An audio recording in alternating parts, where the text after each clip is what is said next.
from Kansas. Coach, welcome, and your thoughts about the upcoming season.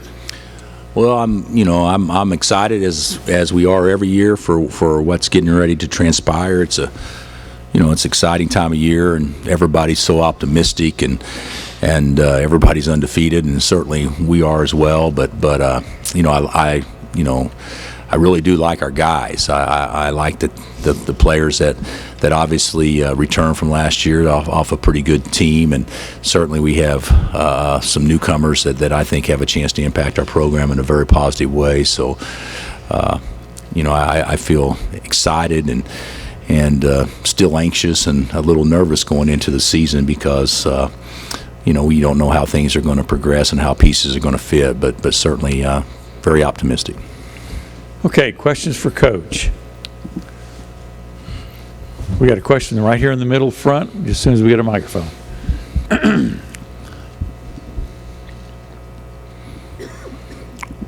Morning, Coach. Morning. I'm pretty sure you have this down pretty good, but how do you temper the expectations that fans have of your team and of your players, especially the freshmen that come in with all kinds of credentials? Well, I don't know that we spend a lot of time trying to temper the expectations. I think we talk about don't listen to what outside people say because they have no knowledge of what's really going on inside our locker room or on the practice court. So, but if anything, I think we use the expectations as motivation to perform or to prepare to perform at a very detailed and rapid rate. I do think with expectations comes pressure, and even though we don't talk about that, I think that's something that just naturally comes on the players, and with that pressure, I think there is the desire to live up to what other people think of you and say of you, even though they know our only goal should be is to play against as close to our ceiling as they possibly can. And if we're able to do that, then you can live with whatever happens. But I do think this time of year it's easy to get caught up in it. But I think our guys have been around enough, and our newcomers have talked to the older guys enough that they know that, hey, all this hype and all this talk, it really doesn't mean anything.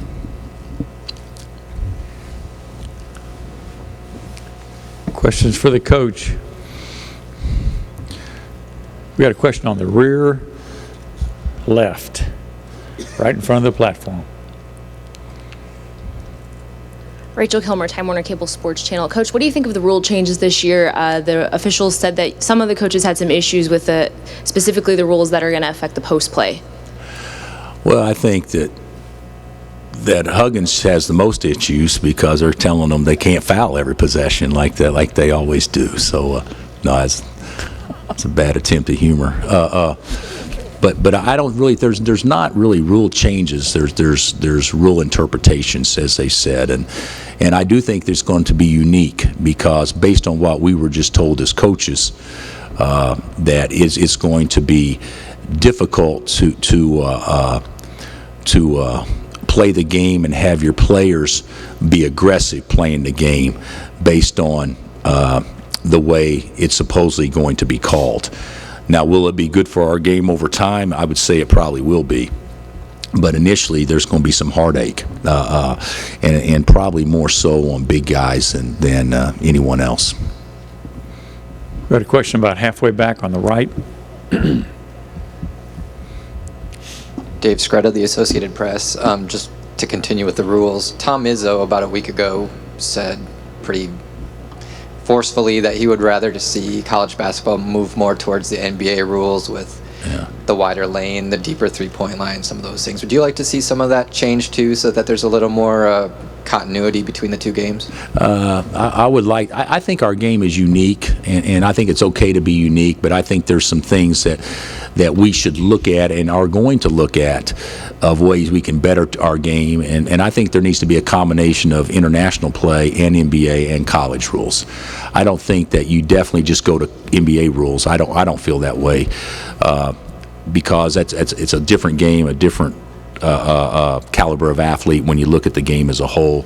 I think the international rules have some of the best. After coaching in the World University Games last year, I actually thought that was a better game to coach and play than the collegiate game, and in large part because of the clock and offensive rebounding and how things are done there. But I think there's going to be ample talk and studies done to see what we need to tweak to make our game better. I think there's a lot of nervousness right now. As you guys remember a couple of years back, all the touch fouls out front.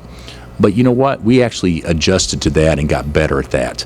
But I think the incidental contact plays that could be called as fouls can totally not only disrupt rhythm, but totally cost some good teams games, or put teams playing defensively on defense a lot. And I think that needs to be watched and studied. But I don't know about totally rule change. I do think we should extend the line. I think the wider one lane's fine.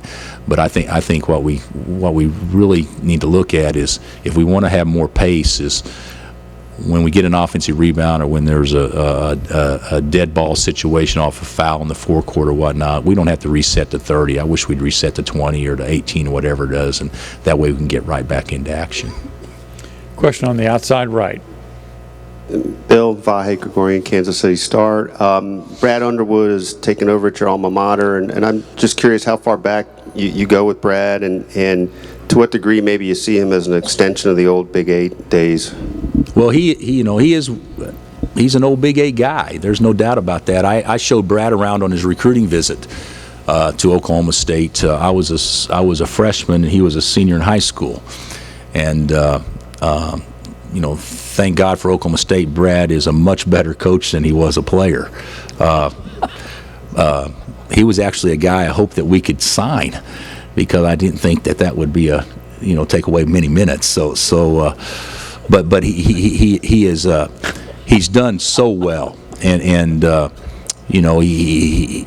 what he did at Stephen F. I mean, that's remarkable what he did, and how players got better, and from what I understand, and I don't need anybody telling me this, because you knew it would happen, is that he's done an unbelievable job connecting with and reconnecting the OSU community and family, and if you guys follow basketball in our league, Oklahoma State, the tradition and the history that exists there is relevant to the college basketball game on the national scene as well, and I think that he'll do a very nice job in making all Cowboy fans and alums proud. This will be the final question for Coach here in the middle. Coach Darren Smith, KLKC Radio again. You have 13 road games this season, because I would imagine that you consider the Sprint Center home away from home. Speak about your schedule and how big of an advantage that you have over the rest of the teams here to be able to play this many games in the Sprint Center, including the Big 12 tournament. Well, I think if you're Oklahoma State or OU, you get a chance to play a game in is it the Ford Center now? Still in Oklahoma City, the Ford Center, and if you're in Ames, you get a chance to play in Des Moines or whatnot. But I do think the fact that we play the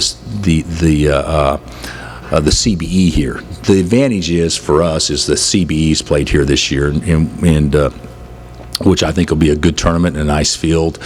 That gives us 2 games going into the Big 12 tournament, but I don't know that that's an advantage. I really don't see that being a huge advantage at all. Something that we do in early December or in late November affects what happens in early March. But certainly our guys do enjoy coming here to play. This is an unbelievable venue, and of course nobody does a conference tournament better than the Big 12 does. And so I think you can ask all the players and all the coaches. I think they probably would love the opportunity to play more games here. And we're fortunate because we're close. We get a chance to play an extra one every year.